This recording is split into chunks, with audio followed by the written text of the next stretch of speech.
Hello everyone, welcome to Online Help Guide. Today in this video, I'm going to show you how to log into NovaTech account online. So without any further ado, let's get started. First of all, open up a web browser. Now in the search bar, type in novatechfx.com. Then you'll come across this login portal where you'll have to enter your username associated with your account and your valid password.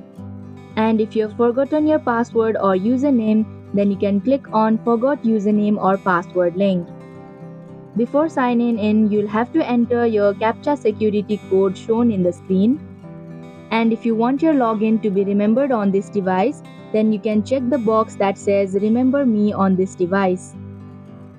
And if you don't want it, then uncheck the box. If you don't have an account yet, then you can click on Get Started button and follow through the prompts till the end and then fill in the information that is needed. Finally, after entering your details, click on the Sign In button to proceed. And that is how you can log into NovaTech account online. Thank you for watching Online Help Guide. Hope this video was helpful. If it was, then hit the like button and comment down if you have any questions or feedback. Also, if you are new to our channel, subscribe and hit the bell icon so that you don't miss our upcoming videos.